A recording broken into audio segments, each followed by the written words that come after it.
Hey guys, what's up and welcome to a new Tesla update video. So today, as usual, let's talk about Tesla. And oh boys, there's some stuff to talk about. So as usual, if you enjoyed, don't forget to hit that like button. This is not financial advice. I am not a financial advisor.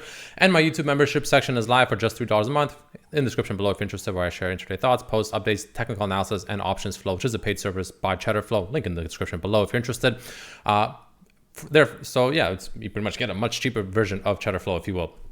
I usually post it when something interesting happens, but I also talk about it on the videos, just not live. Anyway, let's jump into a Tesla. An absolutely astronomically horrible, like just really bad day for Tesla. Down just over 12% on the day, putting us at $182.50 per share. Which I think we can all probably go ahead and assume that compared to the market, that's going to be just, an ever so slight, just a very small underperformance by Tesla. But obviously this is on the back end of, well, earnings. Earnings came out yesterday. It wasn't great. I don't think it's as bad as the stock is making it seem to be. It's definitely not a down 12% kind of bad. But I think the reason why Tesla is down 12% is mainly because there was no guidance. There was literally no guidance. And honestly, if there's one thing I've at least somewhat learned, if you will, from just seeing just earnings in general, just not Tesla only, but just in general earnings, whether it's Apple, whether it's just pretty much any major stock really.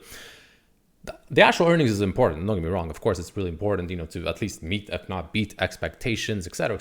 But arguably what's as, if not potentially even more important, is guidance. It's the market, Wall Street, et cetera. They want to know what is, it's good to know what has happened up to, this, let's say Q4 in this case, and, that it meet or whatever. That's great, but that's technically the past. What's the future? What's the next quarter, 2, 3, next year, right? That's what's arguably more important. Like, where are we headed now? You know what I mean? And if guidance usually is at or better than what Wall Street expected, the stock is usually rewarded, even if earnings itself was very mediocre. That's what I've noticed at least. Again, take that, with a grain of salt, of course. But that is what I have noticed personally. Tesla didn't give any guidance. That's the problem. Not only was earnings very mediocre at best, but there was no guidance. And now we're down and paying the price for it by 12%. Now, with that being said, though, let's talk about the technicals and let's talk about a bunch of other things that I want to talk about that's important. First and foremost, let's talk about, obviously, the most important chart, most likely, the daily chart, right? That's the one that gives us the best idea as to just what in the actual hell is going on with this damn stock. Now, we're at a pretty crucial level once again. I mean, there's many crucial levels. This is one of them for sure. Around the crucial level. So this crucial level here that right now is important is 180, and it can go potentially as low as about like 176-ish, give or take, which is the bottom of this overall channel, if you will. Bull flag, I say, but channel. I did redraw the bull flag ever so slightly. Let me go ahead and quickly actually do this. Ever so slightly, so you can see, right, we have the top part of the bull flag here with, the two upper and lower zones. And then we just really have the bottom zone over here that, we bounced off here, we bounced off here. And now we're extremely close to it. Once again, we're pretty much like a few dollars away from it right here, right now. We ended up stopping just barely short of it. So if there's a place to bounce, at least some bounce. Again, I'm not saying this is the bottom guaranteed. It'll never go lower than this again. In fact, I actually think it will go lower than this again. And I'll explain why. So I need to see how tomorrow goes. Unless tomorrow is just some miraculous recovery, just beyond all beliefs, and we rocket back above like at least like $195 to $200 per share, like at bare minimum, but ideally at least above 195. Unless that happens, which will change everything. I personally will view that any bounce coming from this, which I do think a bounce will come from this general area, right? 180, low 180s to like high 170s. Is just a dead cat bounce. It'll be nothing more than a simple dead cat bounce. The question, of course, comes down to, well, okay, how high could potentially this dead cat bounce goes, assuming it comes. I'm not saying it'll happen right away. I'm not saying it'll happen even tomorrow. It might. We'll talk about why that might be the case. But I really can't imagine it going much higher than pretty much the 0.382 level. Best case scenario, like the absolute best case scenario is 232, but that's like I would consider the bulls pretty lucky to even get to 232. Realistic best case scenario, in my opinion, is the 220s. Even that seems a bit of a stretch, but I think it's possible. But I really wouldn't be surprised if we only go up to maybe 200, maybe even 210. And I'd be surprised if it goes much higher than that, to be completely honest with you, right? And again, I personally expect this just to really be a dead cat bounce. Again, with Tesla stock, very, very volatile. You never really know for sure, but that's kind of what I'm looking at right now. And I really view this as nothing more than a dead cat bounce. And the reason for that, also on top of that, is just this absolutely horrendous looking weekly chart breaking down below every single main channel. And it'll simply just be nothing more than a retest of the breakdowns, which will pretty much bring us back up to, again, the very low 200s. For instance, this yellow line, and the best case scenario that I just talked about, which is like 220s to maybe even 230s, barely. Will pretty much be a retest of this larger one that we broke down from here, this kind of larger, channel, if you will, or wedge or whatever that we broke down from, which will pretty much be, about where the 200-day moving average is as well on the weekly, like, which is about 220, give or take. So that to me is like the realistic best case scenario. But again, I personally wouldn't hold my breath for that. I don't see that happening anytime soon. Let's just say that. But it's technically possible. But again, Tesla being very, very volatile, et cetera, et cetera. So another reason why I say 180-ish is important is because if we zoom out a little bit further, we can see all the way, even like say all the way back even here. If I even take this and put it back even like this, you can see Tesla way back in these trading days back here in 2021, bounced off of this area at pretty much 180, bounced off of 180 here, came down, bounced off of pretty much 180. Again, not perfect, but just, again, it's just a rough example, about 180-ish, give or take here, right? And then had a nice rally, right? Had, a lot of slowdown on the sell-off right around this 180 level once again, right? Same around here, right? Even some, dancing around over here that happened. And now we're pretty much back to this level. It's a pretty important level that also happens to coincide with, again, this downward channel, quote unquote, bull flag, if you will. Hard to call this a bull flag sometimes, it feels like, but potential bull flag. There is still potential. This is actually bullish. And let me explain why. This to me though, is the final chance that the bulls have to still remain, like to have any hope of any bullish sentiment whatsoever moving forward. Because it's looking pretty damn bad right now. The sentiment is atrocious, but the only hope is the fact that this massive rally that we had, that was pretty much a pretty substantial rally with not much of a break. This was nowhere near as much of a break as this one, right? From the low of about $100 per share, give or take, to the recent-ish, I guess, somewhat recent highs, if you will, of pretty much $300 per share. Bring out the Fibonacci, bring out the retracements, and the retracement of the 618 level is pretty much at 178. So pretty much around that 180-ish level I've been talking about. This is the final chance that the bulls have to bounce from and to hold in order to have any hope of this bull flag still being an actual bull flag. In my opinion, if we go any lower than pretty much this 618 level, 180 to very high 170s, that to me pretty much diminishes this bull flag whatsoever, and this bull flag pretty much becomes void. And it's no longer a bull flag, and it's looking pretty bad actually too. And I think at least 150s is next, if not potentially even the very low 100s as well. So that's kind of the main way I'm looking at it. So to me, this 180s level is extremely crucial, like slash high 170s. Very, very, very, very important level. Probably the most important level, even more important than 200 level, arguably. Because if we break down below that, I really can't, I can't even begin to think of any way I can potentially make this look any bullish anymore. Like there's just nothing left. This is like the last, chance, in my opinion. Now, with that being said, let's take a look at a few other indicators on the daily. So first and foremost, actually, I want to do the weekly super quickly and just mention the fact that the weekly, even the RSI, as I zoom in over here on the weekly, is starting to enter oversold territory. How often has that happened before? Well, it happened once back when Elon was selling. We entered oversold territory even on the weekly, right? But that was what? In 2023 of January, so it was a solid year ago. And it happened also way back all the way over here in the year of 2019 in May.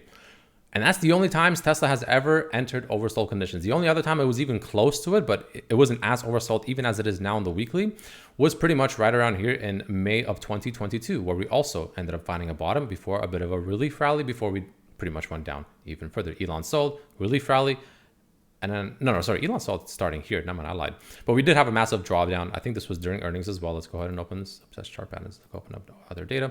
Let me go ahead and remove the dark pool. I don't know why that's there. Let me remove all of this for now, just so it's not too cluttered. But as you can see, yeah, it was pretty much right on earnings. We had earnings. We pretty much sold off on earnings aggressively as well. And then weekly got very close to being oversold before it did find the bottom around this, very low 200s, and then went sideways for a bit into a pretty substantial rally back to 300. So again, I'm not saying this exactly same thing will happen, but just, sometimes, it's important to look at how, the chart is looking relative to its history, of course. And that's what I'm seeing there on the weekly chart. Now, if I go back to the daily chart, same idea, except this time it's even more insane, I guess.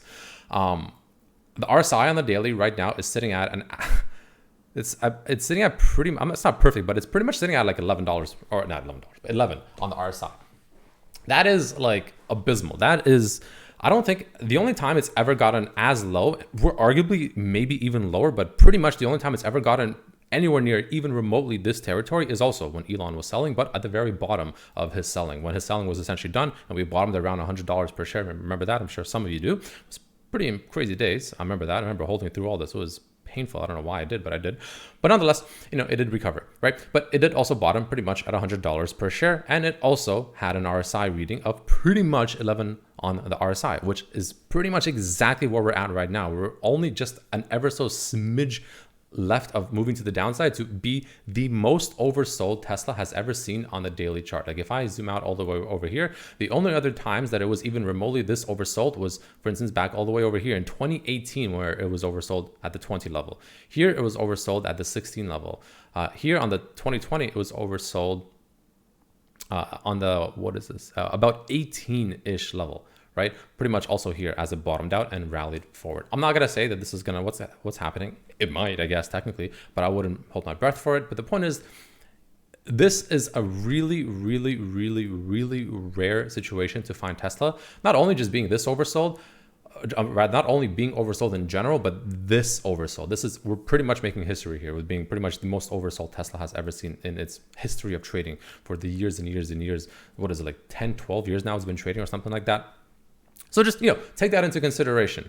It's gloom and doom. I'm seeing a lot of bearish posts. The sentiment it feels like we're back at $100 sometimes. Honestly, the sentiment, at least from what I'm seeing, it's really, really bad. But again, it's so disgustingly oversold. It's laughable at this point. Bringing out the TW pivot, right? This is something I like as well. On the weekly, it's not showing anything too crazy just yet, but the daily, it is showing what looks to be, what's it called? The blue lines at the very bottom, you can see with a hollow behind it. I always said before how if you get the longest blue line plus the hollow, that usually means that a bottom is extremely, extremely close. For instance, it did the same thing, a red one with a hollow behind it, right all the way somewhere around here. And it was, kind of close. We did see a decent drawdown from here. We did go a little bit higher post that, but we never really went much higher than what it said was the high over here, which was about 260-ish. We did go slightly higher to about 280, but it was pretty darn close, right? Just keep that in mind. Or if you look at back over here, again, the daily is not as accurate as the weekly, unfortunately, but it's still something at least, right? Well, this was during Elon was selling. This called the bottom a few times, and it did rally a bit off of that. It just went further down even after that. So keep that in mind. The point I'm trying to make here is the fact that at the very least, it deserves a dead cat bounce. At the very least, Tesla is around the area where a dead cat bounce is at the very least deserved. At the very least, to just reset the oscillators, reset the RSI, reset the MACD, reset even this indicator, right? The TW pivot. Reset indicators before potentially going down even further, which I do think is a very real possibility that we do. The next thing I want to very quickly look at is, of course, options flow. Options flow was pretty much all over the place today, especially in the morning, very bearish initially, but towards the second half of the day, pretty much ever since after lunch, really, it got substantially more bullish, right? A lot of bullish flow. I have a filter to only showing 500K plus premiums on options, right? So pretty much whales, if you will. And there's a lot of whales that did come in, right? Some whales, of course, that are bearish, but we had, some whales that are pretty darn bullish. We have a 1.3 million here for a call sell for 200 put sell, 1.3 million that came in pretty much at noon for the expiration date of February 16th. So pretty much they're saying that they think that Tesla will be above 200 by middle of February, or they're willing to buy shares at $200 a strike, but of course subtract the price and they're pretty much buying at 280. And then you had a bunch more over here. For instance, you had one here for 1.4 million, a call, July 19th, 250 call. Okay, 1.4 million, pretty nice. It's unusual, you can see, right? Another one over, where is it? I mean, pretty much 1 million right here. We had a call as well, right? 185 call for March 15th. Following that, we had this interesting play here, 4 million and 3 million. This is like a kind of an interesting one.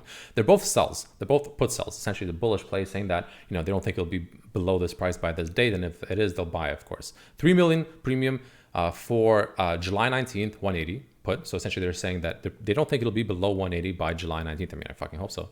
Hope not. But if it is, they'll buy shares, a lot of shares at pretty much that price. Of course, they can close this. If Tesla ever gets this dead cat bounce, they can easily close the trade for probably a respectable, gain, maybe like a 20% gain. But, that's something to note. 4 million over here for This is a long one, but it's a, what is that? September 19th, 2025, 160 put sell, same concept, right? They don't think it'll be lower than by, pretty much next year of 2020, next year, September.